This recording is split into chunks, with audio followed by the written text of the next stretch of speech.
ఈరోజు ఈ నిరసన కార్యక్రమానికి వచ్చినటువంటి మొట్టమొదటిసారి వచ్చినటువంటి మన పిసిసి అధ్యక్షులు రుద్రరాజు గారు, మాజీ పిసిసి అధ్యక్షులు ఆంధ్ర ఎక్కడున్నారు రుద్రరాజు అన్న గారు వేదిక మీదకి రావాలి.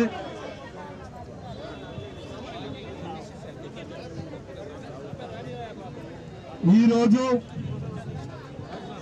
ఇక్కడికి రావటానికి మరి ఎంతో అట్టాసంగా చేసుకుందాం. మొదటికేనే మాకు గురువులు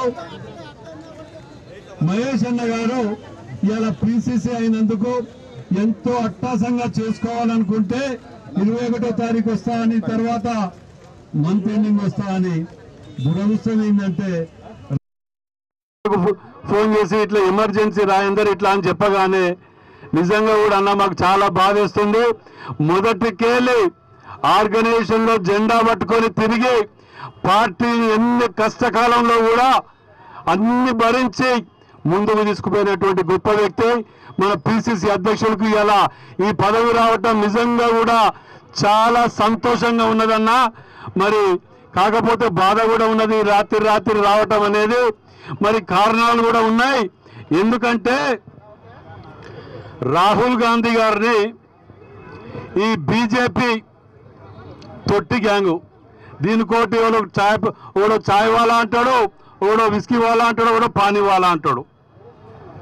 ఇక నిన్న మొన్న సోడా వాలా గారు ఒకడు అంటాడు కదా, రాహుల్ గాంధీ గట తండ్రికి పట్టిన గతి పడుతుందట, ఇందిరాగాంధీకి పట్టిన గతి పడుతుందట. ఒకడంటాడు నాలుక కట్ చేస్తే 30 లక్షలు ఇస్తాను ఒకడు, 11 లక్షలు ఇస్తాను ఒకడు మాట్లాడతాడు. అరే ఎన్నడన్నా నీ కుటుంబంలో ఎవడన్నా త్యాగం చేసినారా? మీకు త్యాగాలంటే తెలుసారా? అసలు మొట్టమొదలు మీరు సెంటిమెంట్ మీద రాముని పేరు చెప్పుకొని బతికినటువంటి దుర్మార్గులు మీరు. కూడా ఎక్కడైతే కట్టుకున్నామో అక్కడి ప్రజలు మిమ్మల్ని క్షమించకుండా ఓడగొట్టినటువంటి చరిత్ర భారతీయులది. ఒరిజినల్ రాముని భక్తులం మేము. మీరు డూప్లికేట్ నా కొడుకులు పేరు చెప్పుకొని బదనాం చేసుకుంటా తిరిగి ఓట్ల రాజకీయాలకి ఒకడు తిరిగితే తెలంగాణ సెంటిమెంట్ అని చెప్పి వాడు గాజులు చీర పట్టుకొని తిరుగుతాడు, ఒక టీం తిరుగుతా అంటే దానికి వత్తసు భక్తానికి ఇంకో టీము. ఎంతసేపు అభివృద్ధి చేసి బతకటం కాదు వీళ్ళు, అభివృద్ధి చేసిన వాళ్ళు ఓటు అడిగేటోళ్ళు కాదు. ఎంతసేపు సెంటిమెంట్ పేరు చెప్పుకొని బతుకుతూ రాజకీయంగా పబ్బం గడుపుకొని ప్రజలను మోసం చేయాలని 10 ఏళ్ళు చేసిర్రు. బిడ్డ ఇక మీకు మోసం చేసే అవకాశం లేదు. మిమ్మల్ని నిజంగా కూడా తరిమి కొట్టే రోజులు దగ్గర పడ్డాయి. రాహుల్ గాంధీ గారు నిజంగా కూడా గడప ఇల్లు ఆటో ఎక్కి లారీ ఎక్కి తిరిగి ప్రజల కష్ట సుఖాలు తెలుసుకొని ఇవాళ ముందుకు పోతా అంటే ఆయనను కూడా చంపాలని చూస్తారు దుర్మార్గులు. వాళ్ళ కుటుంబంలో ఎవరైనా కొసెళ్ళినరా? అందరూ మధ్యంతర చావులే చచ్చిపోయిన పాపం దేశం గురించి త్యాగాలు చేసి. పోనీ వారి ఇంటి గురించి చేసుకున్నారా? ఇందిరాగాంధీ మాత్రం రాజీవ్ గాంధీ గారి ఇంటి గురించి చేసుకున్నారా? అరే 10 ఏళ్లల్లా ప్రధానమంత్రి పదవి చేయమని చెప్పి మొత్తుకుంటా అంటే కూడా పదవికి దూరం రాజకీయానికి దూరం ఉన్నటువంటి గొప్ప కుటుంబం గాంధీ కుటుంబం. దానికి కాలు గోటికి సరిపోరు. మీరు విన్న రాహుల్ గాంధీని చంపుతానంటాను రా బిడ్డ. ఒక్క రాహుల్ గాంధీ గారికి ఏదైనా కావాలి బిడ్డ, మీ ఒక్కడు మిగిలిన గుర్తు పెట్టుకొని ఇదివరకు ఈయన ఓపిక లేదు. గాంధీ కుటుంబంలో ఇంకోరని కోల్పోతానికి మేము సిద్ధంగా లేం బిడ్డ. ఇవాళ గాంధీ కుటుంబంలో కోల్పోయినామంటే దేశాన్ని కోల్పోయినంత బరాబరు. మీరు ఎంతసేపు శవాల మీద పేలాలు ఎరక తినటం తప్ప నాకు ఒక్కడన్నా త్యాగం చేసే కుటుంబం నగరపై మీరు ఒక్కటి చెప్పండి. ఒకడు మతం పేరు చెప్పుకొని తిప్పుతాడు, ఒకడు ప్రాంతీయతత్వం పెట్టుకొని తిరుగుతాడు. ఇదే దుకాణం మీది. అందుకే పక్క కూర్చోబెట్టారు. ఇంకా బుద్ధి రాలేదు మీకు. ఇక ఎట్లాగో రాబోయే రోజులలో కాంగ్రెస్ పార్టీ దేశంలో కూడా వస్తుందని తెలిసి ఇక ఈ కుట్ర కుతంత్రాలు చంపడానికి దుకాణాలు పెడతారు. సో ఏదేమైనా ఇంత ఎండల మీ ఇంత ఓపిక బట్టి ఉన్నందుకు మరి మీకు ఒక్కటి నాయకులందరూ ఎమ్మెల్యేలకు ఎంపీలకు అందరూ కూడా ఎండలో ఉన్నారు చాలామంది. మీకు విజ్ఞప్తి, మహేష్ పీసిపేట అయితే తెలంగాణలో ఉన్న అందరూ కూడా నేనే పీసిపడిన విధంగా ఉంటుంది. మేమందరం కూడా కలిసి పనిచేసిన టీం ఇది. శ్రీనివాచారి అన్న అయినట్టే మేమందరం అయినట్టుగా మా తమ్ముడు సాక్షాత్ దేవుని బుద్ధి ఇప్పుడే రాజేంద్ర అన్నట్టుగా చాలా పెద్ద చేయాలని వరంగల్ ఉమ్మడి జిల్లాలో ఉన్న ఎన్ఎస్ఏ యూత్ కాంగ్రెస్ పనిచేసిన పాత కాంగ్రెస్ అందరూ కూడా మహేష్ గారికి ఘనంగా స్వాగతం చెప్పాలనుకున్నారు. కార్యక్రమం వస్తూ ఇంకో కార్యక్రమంలో పాల్గొండి, నిరసన కార్యక్రమంలో జరిగింది. ఈ దేశంలో రాహుల్ గాంధీ గారికి ప్రాణాలు త్యాగం చేసి స్వాతంత్ర ఉద్యమంలో ప్రాణాన్ని సైతం లెక్క చేయకుండా పనిచేసిన 10 సంవత్సరాలు జైలు జీవితం వహించిన పండిత్ జవహర్లాల్ నెహ్రూ గారు కానీ, వారితో మరి బిడ్డ అయిన ఇందిరాగాంధీ గారు కూడా జైలు జీవితంలో పోకుండా తండ్రితో సహకారం ఉండి ఎన్నో రకాల కష్టసుఖాలకు పడబడ్డ ఇందిరాగాంధీ గారు కానీ, మరి ఇందిరాగాంధీ దేశ సమగ్రత కొరకు కూడా టెర్రరిస్ట్ చేతిలో అంతమైన రాజీవ్ గాంధీ గారు కూడా అందరి దేశ ప్రజల కొరకు నాయకులు కాంగ్రెస్ పార్టీ శ్రేయస్ కొరకు వారి విజ్ఞప్తి చేస్తే వారు వచ్చి కూడా ఈ దేశం కొరకు కూడా ప్రాణాలు అర్పించిన మహనీయుడు రాజీవ్ గాంధీ గారు. వారి సుపుత్రుడు దేశ ప్రధానమంత్రిగా అయ్యే అవకాశం 2 సార్లు వచ్చింది. 2సారి కంపల్సరీ ఆయన అయిపోయింది అందరం అనుకున్నాం మేమందరం. కానీ వారి అమ్మగారు కానీ, సోనియా గాంధీ గారు కానీ, రాహుల్ గాంధీ గారి నేను అర్హత లేదు, మన్మోహన్ సింగ్ మరొకసారి చేయాలని ఒక నీతి నిజాయితీమైన మంచి వ్యక్తిని ఈ దేశానికి ప్రధానమంత్రి చేసిన ఘనత గాంధీ కుటుంబం దా కాదా? అలాంటి కుటుంబాన్ని ఇష్టం వచ్చినట్టుగా మర్డర్ చేస్తాడు. ఎవరు మర్డర్ చేస్తాడు? మీరు కూడా టెర్రరిస్టులు. అసలు మీ పార్టీలో బంది మూడో చేసి మేము కూడా టెర్రరిస్ట్ చెప్పని తెచ్చేసి ఎవరైతే ఈ విధంగా విమర్శిస్తున్నారో రాజకీయ పార్టీలు, జాతీయ పార్టీలు కానీ, రీజనల్ పార్టీలు కానీ, ప్రాంతీయ పార్టీలు కానీ, మాకు పార్టీలకు అతీతంగా మేము కూడా టెర్రర్ పార్టీ చేస్తాం చెప్పి తీర్చారండి. దమ్ము ధైర్యంగా ఉంటే ఎదిరించడానికి రండి దగ్గర ఉంటే. కానీ లేనిపోని ఆశామాషాలు మాట చెప్తే ఈ దేశంలో ప్రజలందరూ చైతన్యవంతులయ్యారు. ఈరోజు ఈ దేశ ప్రజలందరూ కూడా 18 సంవత్సరాలు ఓటకు అక్కిన రాజీవ్ గాంధీ గారి మొన్నే మా కొత్తగా ప్రమాణస్వీకారం చేస్తూ ఆ మాట చెప్పాడు, ప్రజలందరికీ సందేశం ఇచ్చాడు. 18 సంవత్సరాల యువతి యువకులందరూ కూడా ఓటు హక్కు కల్పించిన మహనీయుడు రాజీవ్ గాంధీ గారు. వారి స్ఫూర్తితోడు ఈరోజు మన రాజ్యాంగం గ్రామ స్థాయి దేశ స్థాయి కూడా అధికారం రావడానికి మన చేతులు అప్పచెప్పిన మహనీయుడు. వారి సుపుత్రుడైన రాహుల్ గాంధీ గారి విషయంలో ఎవరు మాట్లాడినా సహించలేదు. దేశ ప్రజలందరూ కూడా చాలా చైతన్యవంతులైన ఈ దేశ కొరకు చేస్తున్న త్యాగాల్ని అది ఇందిరా గాంధీ గారి కుటుంబం తప్ప ఈ దేశంలో ఏ పార్టీకి అర్హత లేదు, చెప్పుకోవడానికి అర్హత లేదు వారందరికీ. అందుకు ఇలాంటి నిరసన కార్యక్రమంలో మేము అందరం పాల్గొనడం రియల్గా వారిని తీవ్రంగా నేను ఖండిస్తున్నాను. గంట్ర సత్యనారాయణ గారు ఎమ్మెల్యే గారు భూపాలపల్లి, సభాధ్యక్షులు, హన్మకొండ జిల్లా డిసిసి అధ్యక్షులు, శాసనసభ్యులు సోదరుడు నారాయణ రెడ్డి గారు, పిసిసి అధ్యక్షులు నూతన ఈరోజు కార్యకర్తల మనోభావాలను అనుకూలంగా ఏఐసిసి పార్టీ నిర్ణయించి ఈరోజు మరి వేదిక మీద ఉన్నటువంటి ప్రతి ఒక్కరికి నమస్కారాలు తెలికి. ఒక చరిత్ర ఉంది. మాట్లాడే వాళ్ళకి ఈరోజు స్వతంత్రం కొరకు పోరాడినప్పుడు ఈ తోక పార్టీలు ఏవి కూడా లేవు. 12 సంవత్సరాలు జైలు జీవితం అనుభవించి స్వతంత్రం తెచ్చిన కుటుంబం నెహ్రూ కుటుంబం. అంతేకాదు ఈ దేశం కొరకు బడుగులకు, పేదలకు, బలహీన వర్గాలకు ప్రైవేట్ బ్యాంకులను వాణిజ్య బ్యాంకులు చేసి 20 సూత్రాల పథకాన్ని తెచ్చినటువంటి ఇందిరాగాంధీని అంతకులు ఈ దేశం కొరకు బలిదానమైంది ఇందిరాగాంధీ. అదేవిధంగా రాజీవ్ గాంధీ కంప్యూటీకరణ తెచ్చి 18 సంవత్సరాలకి ఓటు హక్కును తెచ్చి నవతరానికి నాందిగా నిలిచినటువంటి రాజీవ్ గాంధీ దేశం కొరకు మరి ప్రాణ త్యాగాలు చేసినటువంటి కుటుంబం. 2 సార్లు ప్రధానమంత్రికి అవకాశం వచ్చిన మన్మోహన్ సింగ్ కు అవకాశం ఇచ్చి ఈ దేశ సేవ కొరకు నిలిచినటువంటి వ్యక్తి రాహుల్ గాంధీ. 4000 కిలోమీటర్లు కన్యాకుమారి నుంచి కాశ్మీర్ వరకు తిరిగి ఈ యొక్క మతోన్మాద పార్టీ గురించి ఈ దేశం కొరకు పేద ప్రజలకు అండగా నిలవాలని, ఈ దేశం కొరకు కాంగ్రెస్ పార్టీ అదేవిధంగా ఈ మతోన్మాద పార్టీ మట్టిలో కలవాలని పాదయాత్ర చేసినటువంటి రాహుల్ గాంధీని ఈరోజు మీ నాయనమ్మకు పట్టిన గది పడుతుందని ఒక దుర్మార్గులు మాట్లాడినటువంటి విషయాన్ని దేశ ప్రజలంతా గమనిస్తున్నారు.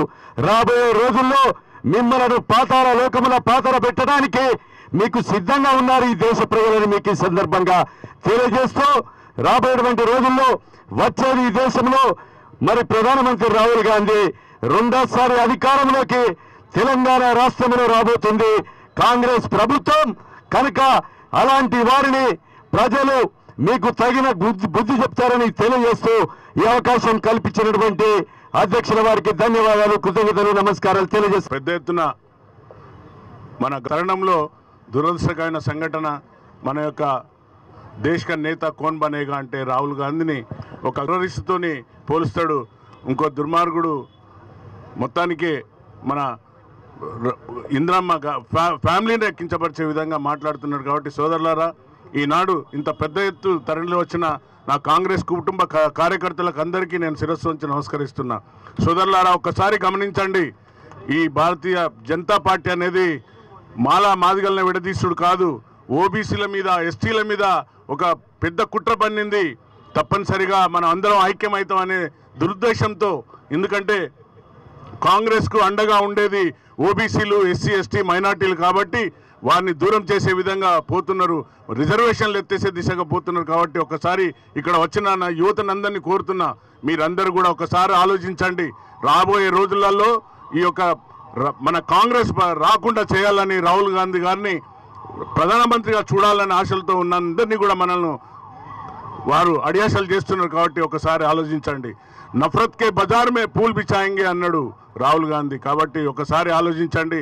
ఖబర్దార్, మీడియా ద్వారా చెప్తున్నాం బిడ్డలారా, రాహుల్ గాంధీ ఇందిరా ఫ్యామిలీ మీద ఒక ఈగ వాళ్ళన కూడా ఏ ఒక్క ప్రతి కార్యకర్త సైనికుల్లాగా మీ సంగతులు చెప్తారని ఈ యొక్క మీడియా ద్వారా తెలియపరుస్తూ అధ్యక్షుల వారికి ధన్యవాదాలు. పర్కాల్ శాసనసభ్యులు రేవూరు ప్రకాష్ రెడ్డి గారిని మాట్లాడవాలి. టెర్రరిస్ట్ లాగా మాట్లాడడం అనేది ఇది ప్రతి ఒక్క పౌరుడు కూడా ఖండించవలసిన అవసరం కూడా ఎంతైనా ఉంది అని చెప్పి ఈ సందర్భంగా మనం చూస్తున్నాం. అదే కాకుండా ఈ బీజేపీ నాయకులకు అసలు కాంగ్రెస్ పార్టీ ముఖ్యంగా గాంధీ కుటుంబం గురించి మాట్లాడే నైతిక హక్కు ఉందా అని చెప్పి అడుగుతున్నాం. మోతీలాల్ నెహ్రూ గారి దగ్గర నుండి మొదలు పెడితే ప్రతి ఒక్కరు కూడా ఈ దేశ సమగ్రతకు, దేశ భవిష్యత్తుకు, బడుగు బలహీన వర్గాల యొక్క అభ్యున్నతికి కృషి చేసిన కుటుంబము మరి నెహ్రూ గారి, మోతీలాల్ నెహ్రూ గారి యొక్క కుటుంబము అని చెప్పి చెప్పక తప్పదు. ఇందిరాగాంధీ గారు బలహీనలు అని అంటే ఏదో ఆశామాయిషి విషయాల గురించి కాదు, లేకుంటే అవినీతితో వేట గురించి కాదు. ఈ దేశ సమగ్రత గురించి తను తీసుకున్న చర్యలను కొందరు నచ్చక, కొందరు టెర్రరిస్ట్ గ్రూపులకు సంబంధించి ప్రధానంగా పాకిస్తాన్ సహకారంతో ఉన్న మరి ఖాలిస్తాన్కు సంబంధించిన వాళ్ళ యొక్క కుట్ర వలన ఇందిరాగాంధీ గారు బలైనలు. అంటే ఈ దేశం గురించి బలైన కుటుంబము ప్రథమ వ్యక్తికి ఇందిరాగాంధీ గారు అనే విషయం కూడా ఇక్కడ మనం గుర్తు చేసుకోవాల్సిన అవసరం ఉంది. రాజీవ్ గాంధీ గారు కూడా బలైనలు అని అంటే ఏదో విషయం నుంచి కాదు. మన పక్కనున్న శ్రీలంకకు సంబంధించి అక్కడ అల్లకొల్లాలు జరిగినప్పుడు మన పొరుగు దేశంగా భవిష్యత్తును కూడా దృష్టిలో పెట్టుకొని సహకరించిన సందర్భంలో ఎల్టీటీ వాళ్ళకు సంబంధించిన వాళ్ళు బలి తీసుకున్న విషయాన్ని కూడా ఇక్కడ గుర్తు చేసుకోవాల్సిన అవసరం ఉంది. అలాంటి దేశ సమగ్రత పరిరక్షించడానికి ప్రాణాలు అర్పించిన కుటుంబంలో ఉన్న వ్యక్తి ఇవాళ రాహుల్ గాంధీ గారు అనే విషయాన్ని కూడా మీరు గుర్తు చేసుకోవాల్సిన అవసరం ఉంది. ఇవాళ రాహుల్ గాంధీ గారు కూడా ఈ దేశంలో ప్రతి ఒక్క వ్యక్తికి న్యాయం జరగాలి అని ఒక ఆలోచనతోటి, అదేవిధంగా ప్రజల సమస్యలు తెలుసుకోవాలి అనే ఒక ఆలోచనతోటి మరి కన్యాకుమారి దగ్గర నుండి మొదలు పెడితే కాశ్మీర్ వరకు కూడా పాదయాత్ర చేసి ప్రజల సమస్య తెలుసుకొని ప్రజల్లో మమైకమైన వ్యక్తి ఇవాళ ప్రజల వ్యక్తి. ఇవాళ మనం చూస్తే మొన్న జరిగిన పార్లమెంట్ ఎన్నికలలో 400 సీట్ అన్న బీజేపీకి ప్రజలు గుణపాఠం చెప్పడం జరిగింది. వాస్తవంగా కాంగ్రెస్ పార్టీ ఇంకా 35 సీట్లతోటి మనం అధికారం కోల్పోవడం జరిగింది. అప్పటి నుండి కూడా ఈ బీజేపీ నాయకత్వం చూస్తే నరేంద్ర మోడీ గారి దగ్గర నుండి మొదలు పెడితే గల్లీలో ఉన్న బీజేపీ కార్యకర్త వరకు కూడా కాంగ్రెస్ వాళ్ళని చూస్తే ఒక రకమైన భయంతో కూడిన ఆలోచనతోటి ప్రజలలో ఒక అభద్రత భావాన్ని సృష్టించడానికి, ప్రజలలో ఒక తప్పుడు ప్రచారం అభివృద్ధి చేయడానికి కృషి చేస్తున్నారు. ఈరోజు ఒకటే విషయం చాలా స్పష్టంగా చెప్పదలుచుకున్నాను. ఈ భారతదేశంలో ఉన్న ప్రతి ఒక్క పౌరుడు కూడా మరి రాహుల్ గాంధీ గారిని రక్షించుకుంటారు, రాహుల్ గాంధీ గారికి అండగా ఉంటారు. ఏలెత్తి చూపించినా కూడా తగిన శిక్ష చేయడానికి కూడా, తగిన చర్యలు తీసుకోవడానికి కూడా కార్యకర్తలు సిద్ధంగా ఉంటారని తెలియజేసుకుంటూ మనం వాళ్ళందరం కూడా దేశంలో ప్రతి ఒక్కరు కూడా ఆలోచించవలసిన అవసరం ఉంది. మతోన్మాదాన్ని రెచ్చగొడుతున్నారు, దేవుళ్ళను కూడా విభజించి పాలించాలని చూస్తున్నారు, రాజకీయ లబ్ధి పొందాలని చూస్తున్నారు. ఇన్ని విధాలు కూడా ఇవాళ బీజేపీ మరి ఒక రకంగా చెప్పాలంటే ధనికులకు మాత్రమే అండగా ఉంటుంది, కానీ బడుగు బలహీన వర్గాల గురించి పట్టించుకున్న పాపాన పోలేదు. కనుక ఇంకా ఉత్సాహంగా ప్రతి ఒక్క కాంగ్రెస్ కార్యకర్త కూడా రేపు రాబోయే మన గౌరవ ముఖ్యమంత్రి గారు మాట్లాడుతూ ఇంతవరకు అయిన ఎన్నికలన్నీ కూడా సెమీఫైనల్స్, ఫైనల్ ఎన్నికలు రాబోతున్నాయి. అంటే రేపు వచ్చే ఫైనల్ ఎన్నికలలో ఈ బీజేపీ నాయకత్వానికి బుద్ధి చెప్పే విధంగా ప్రతి ఒక్క కార్యకర్త కూడా ముందుండి మనం పోవాలి అని చెప్పి ప్రతి దాన్ని కూడా మనం ఎదుర్కోవడానికి సిద్ధంగా ఉండాలని చెప్పి తెలియజేసుకుంటూ సెలవు తీసుకుంటున్నాను. జై హింద్. అక్క ఎండ ఉన్నది బాగా 2 నిమిషాలు. ఇప్పటి వరకు కూడా మనం మొట్టమొదటిగా ఈ దేశానికి స్వాతంత్రం తీసుకొచ్చిన గాంధీ గారి కుటుంబం గురించి మాట్లాడే అర్హత ఎవరికీ లేదు అనేది ముఖ్యంగా అందరికీ తెలుసు. మరి ఇవాళ తెలంగాణ ఇచ్చింది ఎవరయ్యా? సోనియా గాంధీ గారు, అది కాంగ్రెస్ పార్టీనే. మరి దీన్ని అన్నీ మర్చిపోయి ఓడేమో నాలుక కట్ చేస్తానంటాడట, ఇంకోడేమో టెర్రరిస్ట్గా మారిందంటాడట. ఇది ఎక్కడి పైత్యం అని అడుగుతున్నాం. ఇవాళ బీజేపీ వాళ్ళందరికీ కూడా గుర్తించుకోవాలి, ఇందిరమ్మ అంటే గరీబీ హటావో అని ఇప్పటి వరకు కూడా పేదల గుండెల్లో చిరస్థాయిగా నిలిచిపోయిన తల్లి ఇందిరమ్మ. మరి 18 సంవత్సరాలకే ఓటు హక్కు కల్పించి యువతను ముందుకు తీసుకుపోయిన రాజీవ్ గాంధీ గారి గురించి కూడా ఆలోచించాలి. 2 సార్లు తనకు అవకాశం ఉన్నా కూడా ఈ సీటు ముఖ్యం కాదు, నాకు దేశ ప్రజల గుండెలో చిరస్థాయిగా ఉండే సీటు ముఖ్యమని సోనియా గాంధీ గారు ఆ రోజు వదిలిపెట్టడం జరిగింది. మరి ఇవన్నీ కూడా గమనించి ఇవాళ కన్యాకుమారి నుంచి కాశ్మీర్ వరకు కూడా ప్రజల కోసమని, ఈ దేశం సమైక్యంగా ఉండాలి, ఈ దేశం బాగుండాలి, ఈ దేశంలో ప్రజలంతా కూడా ఐక్యంగా ఉండాలని రాహుల్ గాంధీ గారు పాదయాత్ర చేస్తే ఇవన్నీ చూసిన తర్వాత ఏం మాట్లాడుతున్నారు, వీళ్ళకి పైత్యం వచ్చింది అనిపిస్తుంది. ఈ బీజేపీ వాళ్ళకేమన్నా మతి స్థిమితం తప్పి మాట్లాడుతున్నారని అడుగుతున్నాం. ఏమైనా కూడా ఖబర్దార్ చెప్తున్నాం, రాహుల్ గాంధీ గారి విషయం ఇంకొకసారి మాట్లాడితే ఎవరం కూడా తెలంగాణలో ఉన్న వాళ్ళందరం కూడా మాట్లాడిన వాడిని అక్కడికి వచ్చి కూడా తనడానికి సిద్ధంగా ఉన్నారు అందరని తెలియజేస్తూ ముగిస్తున్నాను. జై కాంగ్రెస్.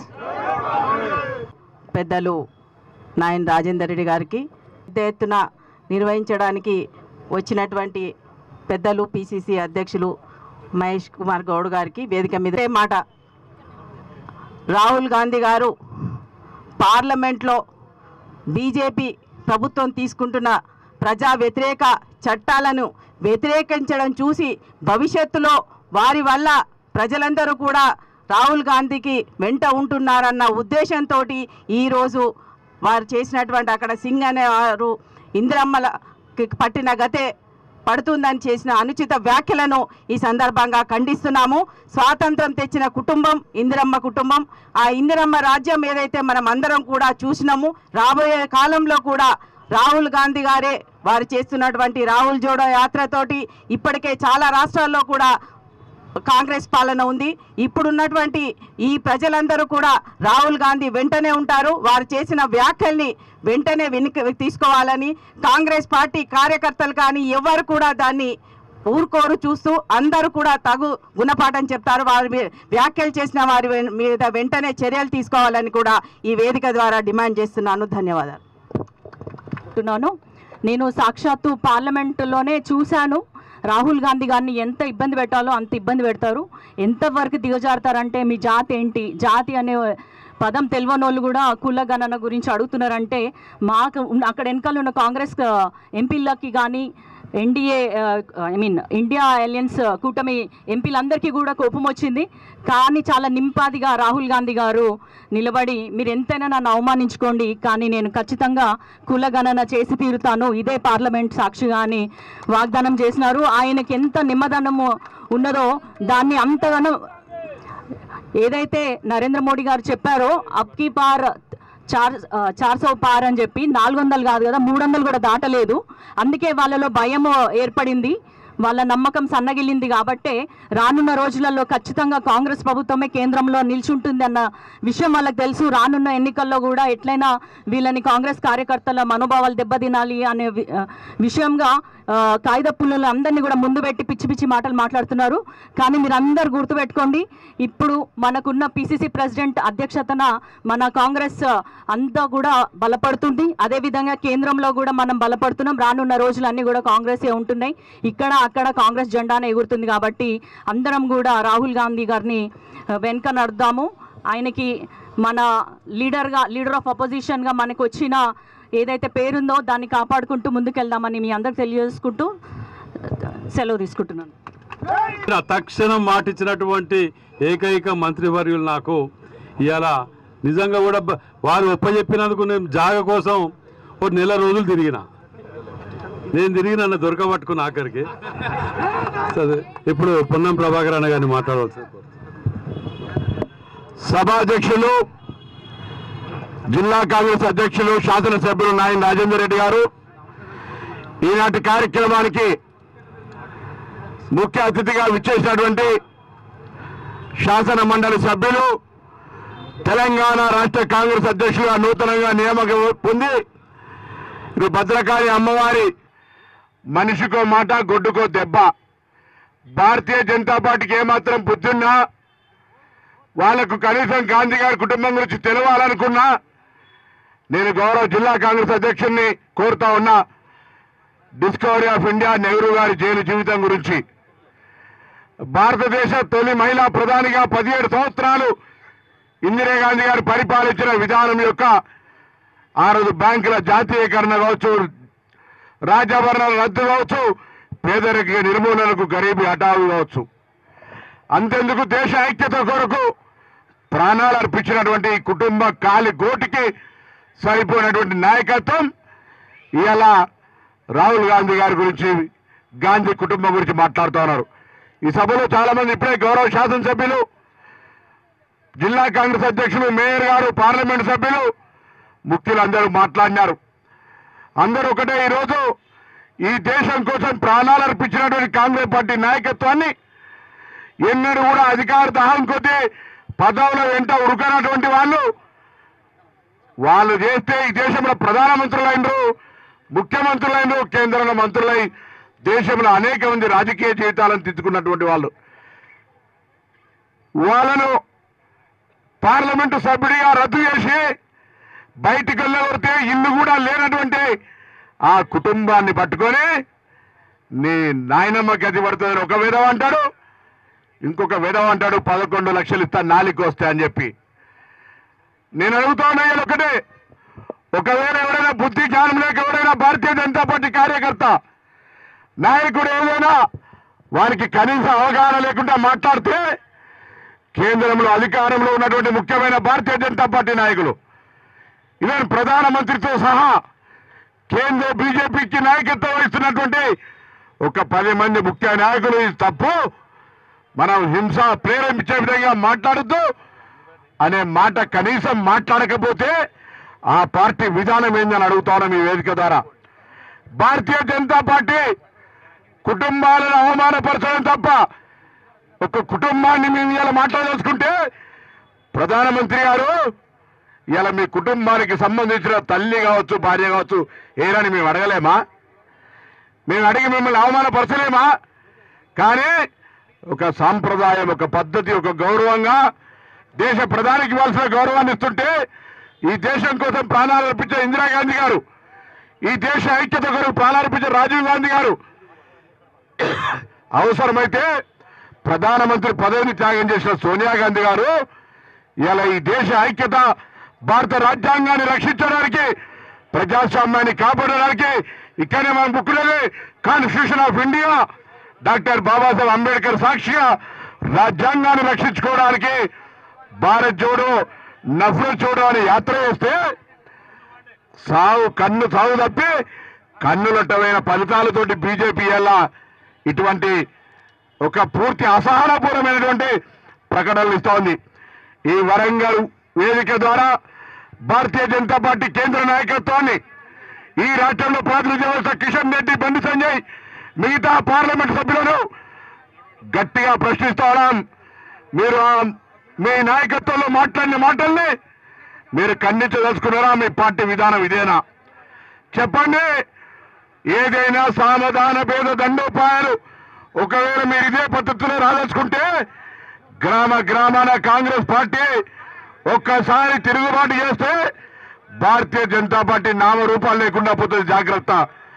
ఇప్పటికైనా మా నాయకుల పట్ల మాట్లాడినటువంటి అసహనపు మాటల్ని, నాలిక కోస్తాలు లేదా మీ నాయనమ్మ లాగా మీ బతుకైతేనే మాట్లాడినటువంటి విధానాలు, వాళ్ళ దేశం కోసం ప్రాణాలు అర్పించినటువంటి వాళ్ళని మర్చిపోయి కనీస జ్ఞానం లేకుండా మాట్లాడుతున్న మీకు ఆ భగవంతుని ప్రార్థిస్తా ఉన్నా, కనీసం బుద్ధి రావాలి, జ్ఞానం రావాలి. చెప్తే వినోడికి బుద్ధి లేదన్నట్టుగా, సంఖ్యకి ఎక్కడే దిగితే నడవడా అన్నట్టుగా వారి నాయకత్వం స్పందించేది, వాళ్ళకి బుద్ధి లేకుండా మాట్లాడుతూ ఉన్నటువంటి పరిస్థితిని ప్రజల ముందుకు తీసుకురావాలని ఇవాళ ఈ కార్యక్రమం తీసుకున్నారు మన గౌరవ అధ్యక్షులు. ముందు అని ఒకవేళ ప్రధానమంత్రి హోంమంత్రి అనుకుంటే ఈ క్షణమే వాళ్ళని కేసులు పెట్టి జైల్లోకి పంపి శిక్ష వేయాల్సినటువంటి అవసరం ఉందనే మాట చెప్తా ఉన్నాను. లేదు మేము గాడ్సే వారసులము, గాడ్సే ఇలాగే వేరుస్తామంటే సుప్రీంకోర్టు కానీ ఇంకా తదితర కోర్టులు కానీ సుమోటోగా తీసుకొని దీని మీద కేసులు నమోదు చేయాల్సిన అవసరం ఉన్నది. రాహుల్ గాంధీ వ్యక్తి కాదు, శక్తి. ఇవాళ దేశమంతా కూడా ఎదురు చూస్తున్నట్టు ఒక భవిష్యత్తు, ఆ భవిష్యత్తుకి ఏమాత్రం తరగకుండా చూసుకోవాల్సిన బాధ్యత కార్యకర్తల మీద ఉంది, ఈ దేశ ప్రజల మీద ఉంది. ప్రజలు కూడా ఆలోచించాలి. ఈ రకంగా తీవ్రవాదులుగా మాట్లాడుతూ ఉంటే మీరు స్పందించట్లేదు అంటే దీని అర్థమేంటో ఒకసారి ప్రజలు కూడా తెలుసుకోవాల్సిన అవసరం ఉన్నది. ఆతంకవాదుల్లా తీవ్రవాదుల్లా మాట్లాడే వ్యక్తుల్ని ప్రోత్సహిస్తున్నటువంటి ఈ ప్రభుత్వం, ఈ ఫాసిస్ట్ ప్రభుత్వం రోజులు దగ్గర పడుతూ ఉన్నాయి. వచ్చే రోజుల్లో మేము అధికారంలోకి రామని పసిగట్టే ఈ రకమైనటువంటి రెచ్చగొట్టే ప్రకటనలు చేయిస్తూ తద్వారా మతాన్ని కులాన్ని అడ్డం పెట్టుకొని పబ్బం గడుకునే ప్రయత్నం చేస్తున్నటువంటి ఈ తరుణంలో మీరు ఈయన శిక్షించకుంటే ప్రజలే వారిని శిక్షిస్తారనే మాట కూడా ఈ సందర్భంగా మనవి చేస్తూ ఇవాళ రాష్ట్ర వ్యాప్తంగా దేశవ్యాప్తంగా మేము కేసులు ఎఫ్ఐఆర్లు బుక్ చేయాల్సిందిగా పోలీసులు అడుగుతా ఉన్నాం. వరంగల్లో కూడా రాజేందర్ రెడ్డి గారి మిత్రులు తక్షణమే పోలీస్ స్టేషన్కి వెళ్ళి ఆ నలుగురు మీదుగా ఎఫ్ఐఆర్ చేయాల్సిందిగా విజ్ఞప్తి చేయాల్సిందిగా మీ అందరికీ కోరుతూ, మతం కులం ఈ రకంగా మాట్లాడే వ్యక్తులు మనకొద్దు. ప్రజలు విజ్ఞతతో ఆలోచించాలి. మతం పేరుతో చిచ్చు పెడితే మనకు వచ్చేదేముండదు, కులం పేరుతో వచ్చేదేం లేదు. కూడు గుడ్డ కావాలంటే మనకు ఉద్యోగాలు ఉండాలి, మన తర్వాత తరం మన పిల్లలు మనమలు బాగుపడాలంటే వారికి చదువు ఉండాలి, మనం ఆరోగ్యంగా ఉండాలంటే ఆరోగ్యం ఉండాలి. ఇవి వదిలేసి కులం పేరిట మతం పేరిట వారు రెచ్చగట్టే విధానం మనం రెచ్చిపోతే మనది మనం నాశనం చేసుకోవడమే కాదు, మన భవిష్యత్తు అవుతా ఉన్నాము. ఇది గ్రహించవలసిందిగా తెలంగాణ ప్రజలకు నేను పిలుపుస్తా ఉన్నాను. నేను ఇవాళ డిమాండ్ చేస్తాను, ప్రజాస్వామ్యంలో ప్రధానమంత్రిగా హోంమంత్రిగా ఉండి ఇలా బీజేపీ నాయకులు ఈ రకంగా ఒక తీవ్రవాదుల్లాగా మాట్లాడుతూ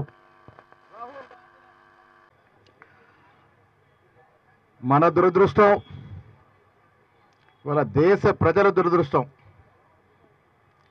గాడ్సే వారసులు ఈ దేశాన్ని పాలిస్తూ ఉన్నారు.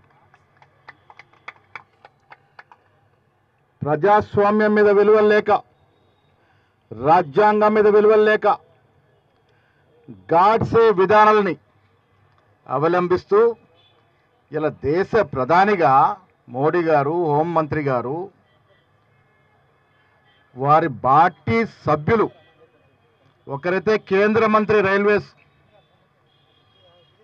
ఒకరు బీజేపీ పార్ట్నర్లు ఉన్నటువంటి ఏకనాథ్ షిండే శివసేన సభ్యుడు, ఒకరు ఉత్తరప్రదేశ్లో సాక్షాత్ మంత్రివర్యులు, ఒకరేమో బీజేపీ మాజీ శాసనసభ్యులు. వారు ఒక తీవ్రవాదుల్లాగా మాట్లాడుతూ ఉంటే, ఈ దేశ భద్రతకి భంగం కలిగించే విధంగా మాట్లాడుతూ ఉంటే చెవులు కళ్ళు మూసుకున్న ప్రధానమంత్రి హోంమంత్రి మనం ఏమర్థం చేసుకోవాలి? గాడ్సే విధానాలు అవలంబిస్తున్నారు కాబట్టే ఇలా ప్రజాస్వామ్యంలో ప్రధానమంత్రి ఉన్న వ్యక్తి ఈ రకంగా తీవ్రవాదులాగా మాట్లాడుతూ ఉంటే చర్యలు చేపట్టకపోవడం అనేది సిగ్గుచేటన విషయం అన్న సందర్భంగా మనవి చేస్తూ ఉన్నాను. రాహుల్ గాంధీ గారు ఆషామాషి నాయకుడు కాదు. మీరు మేమంతా కూడా ఎదురు చూస్తున్నటువంటి దేశ భవిష్యత్తు ఆయన. ఈ దేశానికి భవిష్యత్తు రాహుల్ గాంధీ. అలాంటి రాహుల్ గాంధీ గారిని మీ నాయనమ్మకు పట్టిన గతి పడుతుందంటే ఎందుకు పడుతుందా గతి? అసలు నాయనమ్మ చనిపోయిన విధానం ఏంటి? ఎందుకు చనిపోయింది నాయనమ్మ? ఆస్తులు సంపాదించే క్రమంలో చనిపోయిందా? తన స్వంత వారికి సేవ చేసే క్రమంలో చనిపోయిందా? ఈ దేశ భద్రత కోసం, ఈ దేశం అఖండంగా ఉండాలని, ఈ దేశంలో తీవ్రవాదం నిర్మూలించాలని తపన పడుతున్న సమయంలో తీవ్రవాదుల చేతిలో తూటాలకు బలైంది. ఒక్క ఇందిరాగాంధీ కాదు, ఆ కుటుంబం సర్వం త్యాగం చేసినటువంటి కుటుంబం. ఆనాడు మోతీలాల్ నెహ్రూ గారు ఈ దేశంలోనే సంపన్నులు, సుఖభోగాలుండి కూడా స్వాతంత్ర్యంలో భాగం పంచుకున్నాడు. నెహ్రూ గారు పుట్టుకతో ఆగర్భ శ్రీమంతుడు, బారిస్ చదువుకొని కోట్లు సంపాదించే అవకాశం ఉన్నా స్వాతంత్ర యుద్ధంలోకి వచ్చి ఈ దేశ ప్రపంచ చరిత్రలో ఎవరు కూడా లేనంతగా 16 ఏళ్ళు జైల్లో ఉన్నాడంటే ఎవరి తరమైతే అడుగుతా ఉన్నాను. మోడీ గారు దేశం కోసం ఏ రోజైనా జైలుకి వెళ్ళిన పాపన పోయినాడా? అమిత్ షా ఏ రోజైనా జైలుకు పోయిన పాపన పోయినా? పోనీ వాళ్ళ ఇంట్లో కనీసం కుక్కైనా దేశం త్యాగం కోసం చచ్చిందా? అలాంటి నాయకుల వల్ల ఇందిరాగాంధీ గురించి, నెహ్రూ గురించి మాట్లాడే ప్రయత్నం చేస్తూ ఉన్నారు.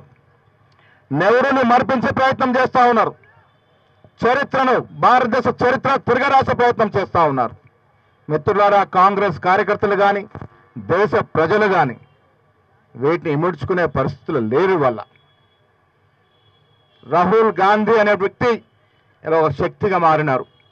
భారత్ జోడో యాత్రలో మనం చూసాం, మన తెలంగాణ రాష్ట్రంలో నడిచిన తీరు చూసాం, ఆయన పథకాలు చూసాం, ఆయన విధి విధానాలు చూసాం, ఏ విధంగా ప్రజల్ని ఆకర్షిస్తున్నాడో మనం చూసాం.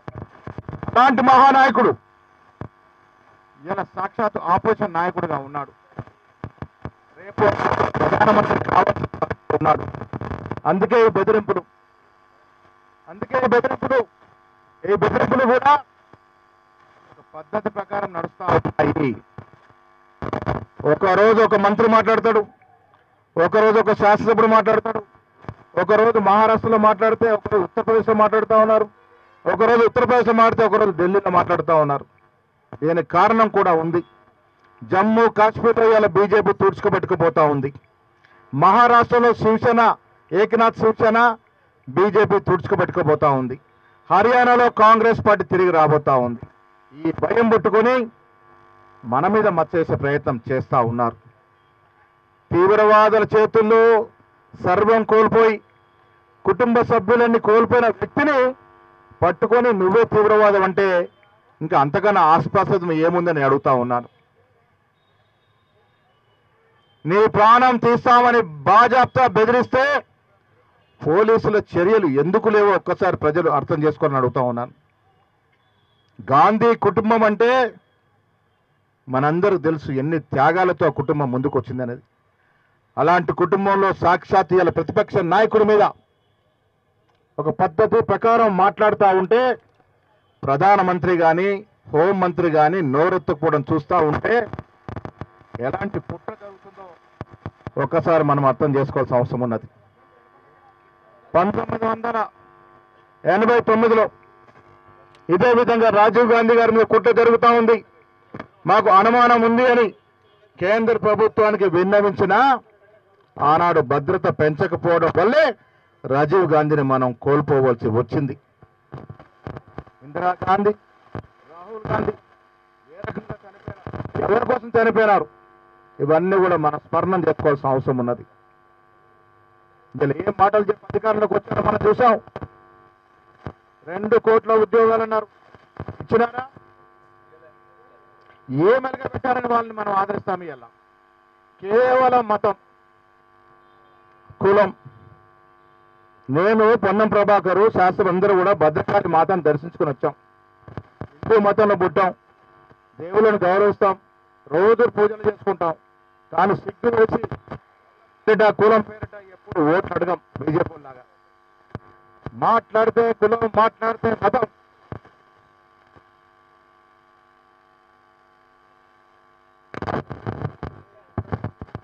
మాట్లాడితే కులం, మాట్లాడితే మతం.